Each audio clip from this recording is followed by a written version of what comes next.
صبح کا سورج آتے ساتھ سب کو اداس کر گیا تھا، کیونکہ کبیر تو جا رہا تھا پر ساتھ نرمین کو بھی لے جا رہا تھا، جس کی کمی سب کو ہی کھلنے والی تھی۔ نرمین بھی اداس سے سامان باندھ چکی تھی اور 1 گھنٹے میں ان کی فلائٹ تھی۔ عبایا پہنتے خود کو ڈھکتے ہوئے سب سے ملنے لگی تھی۔ داجان نے کبیر کو خوشی سے گلے لگایا تھا۔ خوش رہو میرے جگر، اللہ تمہیں کامیاب کرے۔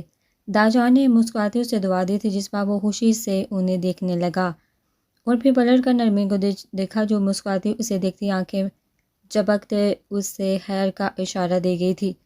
کبیر مسکراتا داجان اور باقی سب کی دعاؤں کی حصار میں نرمین کو لے کر وہاں سے چلا گیا تھا۔ نرمین پہلی بار پلین کا سفر کر رہی تھی، جس کی وجہ سے اس کے دل میں انجانا سا ڈر تھا۔ ہان، کیا کوئی اور راستہ نہیں ہے ترکی جانے کا؟ نرمین نے تھوک نکلتے نم آنکھوں سے کبیر کو دیکھا تھا۔ نہیں، بس یہی ایک راستہ ہے وہاں پہنچنے کا۔ کبیر نے اس کی معصوم آنکھیں دیکھی جو ڈر سے بار بار جھپک رہی تھی۔ لیکن ہم وہاں زندہ تو پہنچ جائیں گے نا؟ نرمین کی بات پر کبیر نے اپنی ہنسی دبائی تھی۔ جہاز بس پروان چڑھنے ہی والا تھا۔ کبیر نے ایک خاموش نظر باہر کو ڈالتے اس کے چہرے پر ڈالی جو پریشانی سے اسے جواب کی منتظر تھی۔ کچھ کہہ نہیں سکتے؟ اگر ہم زندہ نہ رہے تو سوچئے میں وہ الفاظ سنے بغیر ہی اس دنیا سے کوچ کر جاؤں گا جو میری خواہش ہے کہ میں آپ کے منہ سے سنوں۔ کبیر نے اس کا دھیان بھٹکانا چاہا تھا جس میں وہ کامیاب ہوا تھا۔ کیسی باتیں کر رہے ہیں آپ؟ اللہ نہ کرے آپ کو کچھ ہو، آپ کو ہماری زندگی بھی لگ جائے۔ آپ خاموش۔ کبیر نے اس کی بات پوری ہونے سے پہلے ہی برہم ہوتے اس کے نقاب کے پیچھے چھپے ہونٹوں پر انگلی رکھ دی۔ تمہاری زندگی میری زندگی کی ضمانت ہے، تم نہیں ہوگی تو میری زندگی کا کیا کام؟ کبیر کے جینے کے لیے نرمین کا جینا ضروری ہے، بے حد ضروری۔ وہ شدت جذبات میں بولتا نرمین کو سکتہ دلا گیا تھا۔ کبیر کی آنکھیں اس کے الفاظ کی عکاسی کر رہی تھی۔ وہ ان گہری آنکھوں میں ڈوبنے لگی تھی۔ جب کبیر نے جھکتے اس کی آنکھوں کو چوما تھا، نرمین ہڑبڑاتی پیچھے ہوئی تھی اور ادھر ادھر دیکھا تھا جہاں کوئی ان کی طرف متوجہ نہ تھا۔ اس کی بوکھلاہٹ دیکھتے کبیر ہولے سے ہنسا تھا۔ بے فکر ہے، میری زندگی کسی نے نہیں دیکھا۔ کبیر نے اسے کہا تو وہ اسے ٹھیک سے گور بھی نہ سکی اور وہ اپنی منزل کو روانہ ہوئے جہاں اس شہر کی خوشیاں ان کا انتظار کر رہی تھی۔ ترکی کی فضا میں گہرا سانس بھرتے کبیر کو اپنے پرانے دن اور وہ دوست یاد آئے تھے جن سے اس دن کے بعد سے کبیر نے کلام نہ کیا تھا۔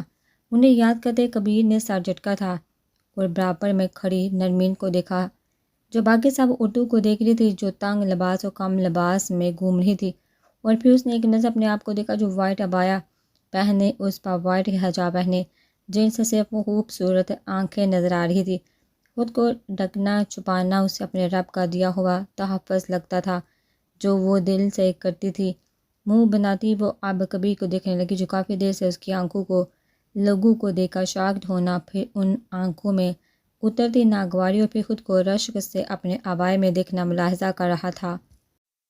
کبیر اپنی مسکراہٹ چھپاتے اس کے کندھے کے گرد ہاتھ رکھتے اپنے حصار میں لیے آگے بڑھا۔ ایک شاداب فلائٹ کا دروازہ کھولتے کبیر سارا سامان لیے اندر آیا تھا اور اس کے پیچھے نرمین جو ستائشی نظروں سے اس گھر کو دیکھ رہی تھی جہاں داخل ہوتے ہی چاہا سا بڑا لاؤنج تھا جس کے ساتھ ہی امریکی طرز پر بنا کچن تھا، اس کے سامنے بنا ایک روم، پھر سامنے ہی گول دائرے میں بنی سیڑھیوں سے چڑھتے وہ اوپر آئے تھے جہاں کا دروازہ کھولتے کبیر اندر داخل ہوا۔ وہ کبیر کا بیڈ روم تھا جو نہایت ہی حسین ترین تھا۔ حویلی جتنا بڑا تو نہیں تھا لیکن کافی حد تک خوبصورت یہ بھی تھا۔ آخر کبیر خانزادہ کا روم تھا، وہاں ہو یا جہاں اس کی پسند ہر جگہ سراہی جاتی تھی۔ پورا کمرہ سفید رنگ سے رنگا تھا جہاں کا فرنیچر بلیک رنگ کا تھا۔ ایک وال پر بنا اسٹائلش مرر اور اس کے سامنے رکھی ٹیبل جس پر دنیا جہاں کے برانڈڈ پرفیوم رکھے تھے۔ دائیں طرف رکھے 2 صوفے، ان کے بیچ میں رکھی میز اور کمرے سے ہی منسلک ایک بالکونی تھی جس کا دروازہ شیشے کا تھا، جسے کھولتے ساتھ وہاں بنا سوئمنگ پول تھا جس کے چاروں طرف شیشے کی دیواریں تھیں اور اس کے آس پاس ہرے بڑے پودے رکھے تھے۔ اس کمرے کو دیکھ بھی نرمین ساکت ہوئی تھی۔ اتنا شاندار کمرہ دا گریٹ آرکیٹیکٹ کبیر خانزادہ کی ہی ہو سکتا ہے۔ کبیر نے اس کی آنکھوں میں امڑتی ستائش دیکھتے اسے اپنے ہثار میں لیا تھا اور اپنے ہاتھ کی 2 انگلیوں سے اس کا نقاب نیچے کیا تھا۔ نرمین لجاتی ہوئی نظریں نیچے کر گئی تھی۔ کیسا لگا ہمارا روم؟ اس کے حجاب سے پینے نکالتے مصروف سے انداز میں کبیر نے سوال کیا تھا، جبکہ آواز کا دھیمی اور باری تھی۔ جبکہ نرمین اس دلکش انسان کو دیکھ رہی تھی جو دن با دن اسے سے اتنی محبت جتاتا، اس کی سوچ سے بھی پیارا لگنے لگا تھا اسے۔ وہ تو گم سی تھی اس کی گہری بولتی آنکھوں میں جب کبیر نے اس کا حجاب اتارتے بستر پر اچھالا تھا۔ اب نرمین کو دیکھا جو ابھی تک اسی میں کھوئی ہوئی تھی۔ کبیر نے مسکراتے اسے خود میں مصروف دیکھا۔ اس کے بندے کالے سیاہ بال ایک جھٹکے سے کھول دیے تھے جو لہراتے کمر پر پھیل چکے تھے۔ بہت پیارا 2 لفظ سے جواب دیتے نرمین ابھی تک اس میں مہو رہتے کبیر کو خود سے عشق کرنے پر اکسا رہی تھی، اور کبیر خانزادہ نرمین خانزادہ سے عشق میں ہر حد پار کر دینا چاہتا تھا۔ پہلے یہ کمرہ میرے لیے عام تھا، لیکن اب یہ ایک خوابگاہ بن گیا ہے جہاں اب تم مجھے میسر آؤ گی مسز کبیر خانزادہ۔ کبیر نے اس کے بالوں میں اپنا ہاتھ الجھاتے ان محملی زلفوں کو محسوس کیا تھا۔ اس کے لفظوں کے پیچھے چھپے بے چینی اور ان لفظوں میں خمار کی وارفت کیا نرمین کو جو کہانی سنا رہی تھی اسے اس کا دل بیٹھے جا رہا تھا۔ تمہاری طرح صبر نہیں ہے مجھ میں، اس لیے صرف جب تک یہاں ہے تب تک کا وقت ہے تمہارے پاس۔ مزید میرے پاگل پن کو ہوا مت دو کہ تم سے میری محبت سہنا محال ہو جائے۔ یہاں سے واپس تم میرے رنگ میں رنگ کر جاؤ گی۔ وہ اس کے بالوں میں چہرہ چھپاتے باری آواز میں کہتے اسے خود میں مشغول کر رہا تھا کہ نرمین دل و جان سے اس کی محبت کے سمندر میں بہنے کو تیار تھی، لیکن شرم و حیا کے سائے جس کے پردے میں وہ ہمیشہ رہی تھی کیسے اس شخص سے اظہار کرتی جو اس کے منہ سے 2 لفظ محبت کے سننے کے لیے بیٹھا تھا۔ ہمیں فریش ہونا ہے کبیر کے قرب کو سہنا اسے محال لگا تھا، جو کبیر اس کی گہری سانسیں بڑھتے وجود کو دیکھتے محسوس کر سکتا تھا۔ مسکراتے وہ اسے خود سے الگ کر گیا تھا جب وہ عبایا رکھتے وہاں سے واش روم میں بند ہوئی تھی۔ پیچھے کبیر بھی مسکراتا بستر پر لیٹتے موبائل میں مصروف ہو چکا تھا اور اب سنجیدہ تاثر لیے ارحم کا نمبر دیکھتے اسے کار ملائی تھی۔ کیا واقعی تو یہاں اس شہر میں ہے اور تو نے بتایا بھی نہیں؟ ارحم شاک کسی کیفیت میں ڈوبا ہوا تھا۔ ہاں، کچھ کام کے سلسلے میں یہاں آنا پڑا، بس چند دنوں کے لیے یہی ہوں، اس کے بعد چلا جاؤں گا واپس۔ کبیر کی بات سنتے ارحم کھڑا ہوا تھا۔ چل ٹھیک ہے، کہاں ہے پھر تو؟ اپنے فلیٹ میں آتا ہوں میں۔ ارحم اپنی رو بولتا جا رہا تھا جب کبیر نے اسے ٹوکا۔ رک جا بھائی، اب میں اکیلا نہیں ہوں، میری بیوی بھی ہے میرے ساتھ، اس لیے گانا مناسب نہیں ہے، رات کو فری ہو کر میں تجھ سے ملتا ہوں۔ کبیر کی بات سنتے ارحم خاموش ہوا تھا۔ پچھلی بار عرش کی اس بیوقوفی کے بعد سے کبیر نے کتنے وقت انہیں کال نہیں اٹھائی تھی۔ ارحم نے عقل مندی سے کام لینا مناسب سمجھا تھا۔ چل ٹھیک ہے، اب تو بابی ہیں وہاں، تو ایسا کر میرے فلیٹ آ جانا، میں عرش کو بھی بلا لوں گا۔ عرش کا نام سنتے کبیر خاموش ہو چکا تھا جب ارحم نے پھر بولا، دیکھ تجھے پتہ ہے کبیر وہ منہ پھیٹ ہے اور اپنی غلطی پر شرمندہ بھی ہے، تو معاف کر دے اسے، اتنی پرانی دوستی ہے یار ہماری، ایسے جذباتی لمحوں میں آ کر ضائع نہ کر۔ ارحم کی بات سنتے کبیر کے تنے تاثرات ڈھیلے ہوئے تھے۔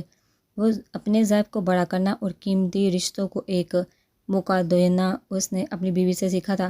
ملتے ہیں پھر رات میں، کبیر کے اتنا ہی کہنے پر ارحم خوش ہوتے کال کٹ کر گیا تھا۔ کیسا ہے تو؟ کبیر اور عرش اس ارحم کے گھر میں تھے جب عرش کبیر سے گلے ملا۔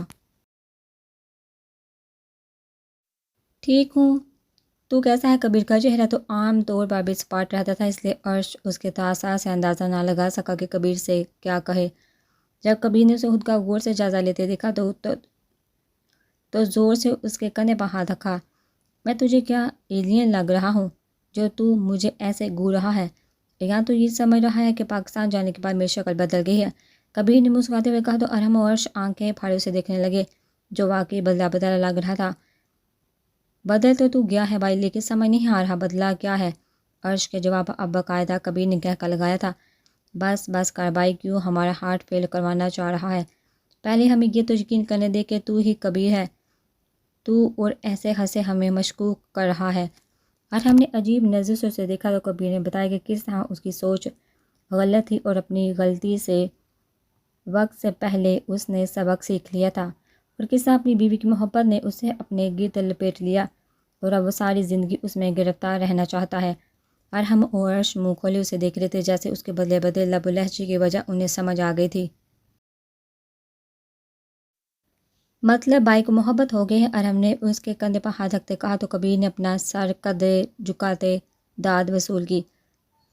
ابے یار کبیر، تو پورا ہی بدل گیا ہے بھائی، یہاں سے کیا بن کر گیا تھا اور بالکل ہی چینج ہو کر آیا ہے۔ اس کی محبت نے مجھے خود میں اس طرح قید کر لیا، اب میں ساری زندگی بس ایسا ہی رہنا چاہتا ہوں۔ اس کی باتیں سنتے ارحم گہرا مسکرایا۔ البتہ عرش تو ابھی بھی شاگرد کی سی کیفیت میں تھا، اپنی باتوں میں انہیں وقت کا پتہ ہی نہیں چلا۔ کبیر گھر کے لیے نکلا تھا جہاں اس کی بیگم اکیلی تھی۔ شام کے سائے ڈال چکے تھے۔ نرمین نے یہاں آتے وارڈروب سیٹ کرتے فریش ہوتے تھوڑی دیر آرام کیا تھا، اور اب وہ وائٹ چکن کی لانگ شرٹ اور اس کے نیچے وائٹ ہیئر ٹراؤزر پہنے کھلے بالوں کو ہاف باندھتے کیچر لگاتے گلابی دوپٹہ پہنے کچن میں کھانے کا سامان تلاش کر رہی تھی، جو کبیر کچھ دیر پہلے ہی رکھتے دوستوں سے ملنے کا کہتے باہر گیا تھا۔ جلدی جلدی ہاتھ پیر چلاتے اس نے گوشت کا پلاؤ بناتے، رائتا تیار کرتے، ساتھ شاہی ٹکڑے بنائے تھے جو کبیر کو بے حد پسند تھے۔ اپنی تیاری کو خوشی سے دیکھتے وہ کمرے میں جاتی کہ کبیر اندر داخل ہوتے نظر آیا تھا اسے۔ السلام علیکم، کبیر نے اسے دیکھتے ہی مسکراتے سلام کیا تھا۔ وعلیکم السلام۔ نرمین نے اسے دیکھا جس کی یہاں آ کر ڈریسنگ کتنی چینج ہو گئی تھی، کیونکہ یہاں آ کر موسم قدر ٹھنڈا تھا، جس کے باعث کبیر نے جینز پر وائٹ ہائی نیک پہنا اور اس پر بلیک لانگ کوٹ پہنے وہ کافی زیادہ ہینڈسم لگ رہا تھا۔ آپ اتنا تیار ہو کر باہر کیوں گئے تھے؟ نرمین نے اسے اتنی تیاری میں ایسے ڈریسنگ میں پہلی بار دیکھا تھا، تب ہی بے دہانی میں منہ سے نکلا، کیوں گیا تھا؟ مطلب دوستوں سے ملنے گیا تھا، اور اتنا تیار تو نہیں ہوں، یہاں ایسے ہی ڈریسنگ کی جاتی ہے، یہاں تو کرتا شلوار نہیں پہن سکتا نا میں؟ کبیر نے مسکراہٹ دباتے اسے دیکھا تھا، جو ابھی بھی ماتھے پر بال ڈالے کچھ پریشان سے لگ رہی تھی اسے۔ کیا ہوا؟ کبیر نے اس کے قریب قدم بڑھائے۔ آپ ایسے مت جایا کریں باہر، آپ پلیز، نرمین نے تشویش سے کہا تو کبیر نے حیران ہو کر اسے دیکھا۔ کیا ہوا بیگم؟ اتنا برا لگ رہا ہوں؟ نہیں، آپ پلیز ایسے تیار ہو کر باہر مت جایا کریں، نظر لگ جائے گی آپ کو۔ کبیر نے پہلے حیران ہو کر اس کی بات سنی، پھر مسکراہٹ دباتے اس کی بات سنتے، جبکہ نرمین کے تاثرات ابھی بھی ویسے ہی تھے۔ تو پھر جس کام کے لیے میں یہاں آیا ہوں وہ کیسے مکمل ہوگا؟ نہیں، یہاں عجیب سی لڑکیاں ہیں جو بہت آور ڈریسنگ کی ہوئی ہیں، اب چینج کر کے جائیے گا بس۔ اس کی باتیں سنتے کبیر ٹھٹکا تھا۔ تو میری جانب کو لگتا ہے کہ میں ان آدھے ادھورے پہنے گئے کپڑوں والی لڑکیوں پر اپنا دل ہار دوں گا۔ کبیر نے اسے اپنے ہنسار میں لیتے اس کی باتوں کو سمجھنے کی کوشش کی تھی، جس میں نرمین نے نظریں نیچے کی تھی جیسے کوئی جرم پکڑا گیا ہو۔ میں اسی ملک میں پڑھ کر آیا تھا میری جان، اور جہاں کے پہناوے سے اگر مجھے اتنی انسیت ہوتی یا جہاں کی لڑکیاں اس طرح کے لباس میں پسند آتی تو میں وہاں شادی کر کے ہی آتا، کبیر مسکراہٹ دباتے ہوئے بولا تھا۔ لیکن نرمین کے تاثر سے صاف اسے اندازہ ہو گیا تھا کہ اسے یہ باتیں ہرگز پسند نہیں آئی۔ چھوڑیے، ہمیں کام ہے، نرمین نے منہ بناتے خود کو چھوڑوانا چاہا تھا، جبکہ کبیر کو اسے اس طرح دیکھا اندر ہی اندر مسرور ہوا تھا۔ میں پہلے ہی تمہارا دیوانہ ہوں، اس طرح کرو گے تو ہر حد بھول جاؤں گا۔ اسے خود کو چھڑوانے کے لیے تگودو کرتے دیکھ بولا، جس پر نرمین بے اختیار چینبنے لگی۔ ویسے ہو نہ ہو تم بھی اس عشق میں مبتلا ہو۔ اس کے چہرے پر گلال بکھرتے دیکھ کبیر اسے تانگ کرنے سے باز نہ آیا تھا۔ ہاں چھوڑیے، ہمیں آپ کے لیے کھانا ریڈی ہے، جلد سے فریش ہو جائیے، پھر کھانا کھاتے ہیں۔ کبیر مسکراتے اسے سے الگ ہوا تو اس نے ڈائننگ سجائی اور پھر ان دونوں نے خوشگوار ماحول میں کھانا کھایا۔ زرگام گھر آیا تو اسرا اور اسمارا بیگم بیٹھی باتیں کر رہی تھی۔ السلام علیکم، وہ قریب آتی اپنی ماں کی گود میں سر رکھتے لیٹا تھا۔ اسرا سلام کا جواب دیتی اٹھ کر اس کے لیے پانی لینے گئی تھی۔ ملازمہ لے کر آنے لگی تو اس کے ہاتھ سے لیتے اسرا نے زرگام کے آگے کیا۔ اس نے ایک نظر اسرا کو دیکھا، پھر گلاس اٹھاتے پیا۔ اسمارا بیگم نے خوشی سے یہ منظر دیکھا تھا جب وہ کھڑا ہوتا سیدھا اپنے کمرے میں گیا۔ جاؤ بیٹا، آپ بھی اوپر جاؤ، اسے کسی چیز کی ضرورت ہوگی۔ اسمارا بیگم کے کہنے پر وہ ہچکچاتی اوپر گئی، جہاں زرگام بیڈ پر بیٹھا موبائل پر مصروف تھا۔ اسرا اسے دیکھتی ادھر ادھر کے کام کرنے لگی، پھر کھٹ پٹ کرتی وہ اس کی توجہ خود کی طرف مبذول کروانا چاہ رہی تھی، جو موبائل میں مصروف اسے ایسے اگنور کر رہا تھا جیسے وہ یہاں ہے ہی نہیں۔ اسرا کو دکھ ہوا تھا۔ ہم آپ کے لیے کھانا لگا دیں؟ اسرا نے آہرکار اپنی طرف اس کی توجہ مبذول کروائی تو زرگام نے اسے دیکھا۔ تمہیں میں یہاں کام کرنے کے لیے نہیں لایا جو تم کب سے میرے ارد گرد کھٹ پٹ کر رہی ہو۔ اگر تمہیں لگتا ہے عصا تم میری توجہ اپنی طرف کر لوگی تو ایسا نہیں ہے۔ اس کی بے درک بات پر عصا شرمندگی سے ادھر ادھر دیکھنے لگی۔ جب زرگام نے اس کا ہاتھ کھینچتے اپنے قریب بٹھایا، بیویوں والے کام کرو گی تو تمہارے بارے میں سوچا جا سکتا ہے۔ زرگام نے قریب ہوتے اس کی آنکھوں میں دیکھا تھا کہ عصا کا دل پسلیاں توڑنے لگا۔ وہ اسے پاگل کرنا چاہتا تھا، دیوانہ کرنا چاہتا تھا اپنے پیچھے، اور وہ ہو رہی تھی اس کی دیوانی۔ اس کے چہرے پر شرم و حیا کے تاثرات دیکھتے زرگام طنزیہ مسکراتا اس کے بالوں کو کان کے پیچھے اڑسنے لگا۔ جاؤ اچھا سا جوڑا پہنو، تیار ہو تاکہ مجھے احساس ہو بیوی بیاہ کر لائے ہوں، ماضی نہیں۔ اس کی بات سے عصا کا چہرہ شرمندگی سے سرخ ہوا تھا۔ اس نے ایک نظر خود کو دیکھا تھا جو زرد رنگ کا سادہ سا جوڑا پہنے بالوں کو کیچے میں باندھے تھے، رکی پھیکی سے تیار ہوئی وہ کہیں سے بھی نئی نویلی دلہن نہیں لگ رہی تھی۔ زرگام کھڑا ہوتے کال میں مصروف ہو گیا تھا جب عصا ایک نارنجی رنگ کا سوٹ نکالتے واش روم میں باندھ ہوئی تھی۔ 20 منٹ میں تیار ہوتی وہ باہر نکلی تھی۔ جب زرگام نے پلٹ کے اسے دیکھا اور دکھتا رہ گیا، جو آئینے کے سامنے کھڑی ہلکا پھلکا میک اپ کر رہی تھی، وہ واقعی میں تیار ہونے لگی تھی زرگام کے لیے۔ اس کے دل میں جگہ بنانے کے لیے وہ معصوم ہر ممکن کوشش کر رہی تھی جو زرگام محسوس کر سکتا تھا۔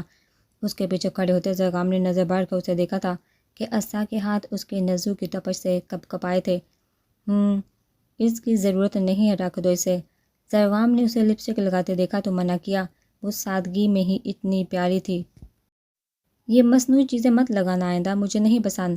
اس کی پشت سینے سے لگاتے وہ اس کے قریب ہوا تھا۔ اگر تم کبھی خانزادہ کی بہن نہ ہوتی تو یقیناً تم پر میں اپنا دل ہار دیتا۔ زرگام نے مسکراتے اسے دیکھا تھا جس کا دل 2 ٹکڑوں میں بٹا تھا۔ کیا آپ بلا نہیں سکتے؟ جو بھی ماضی میں ہوا، کیا آپ مجھ سے محبت نہیں کر سکتے؟ عصا نے آنسو کو پیچھے دھکیلتے اسے کہا تو زرگام اس کے آنکھیں جلملاتے دیکھ گہرا سانس بھرتا مسکرایا اور اپنا حصار اتنا تانگ کیا کہ عصا کو لگا اس کی پسلیاں ٹوٹ جائیں گی کہ تکلیف سے اس کے منہ سے کڑا نکلی۔ جس طرح سے تمہیں تکلیف ہوئی ہے نا ابھی، اس سے بھی زیادہ میرے دل میں چبھی ہے تمہاری یہ بات، تو آئندہ ایسا ہرگز مت کہنا۔ انسان کچھ نہیں بھولتا، بس اداکاری کرتا ہے۔ وہ خوش رہنے کا اس کا مطلب یہ نہیں ہوتا کہ وہ ماضی کی تکلیف بھول جاتا ہے۔ انسان کبھی کچھ نہیں بھولتا، سمجھی؟ اس کی بات سنتے عصا کی آنکھ میں آنسو آئے تھے۔ زرگام جھٹکے سے اسے چھوڑتا پیچھے ہوا تھا۔ بھوک لگ رہی ہے، مجھے کھانا یہیں لے آؤ۔ زرگام اسے بولتا واپس بیڈ پر جا لیٹا تھا۔ عصا آنکھیں صاف کر دی باہر نکلی تھی۔ یا ساری زندگی اس کے بھائی کی وجہ سے زرگام کبھی اس سے محبت کے 2 بول نہیں بولے گا۔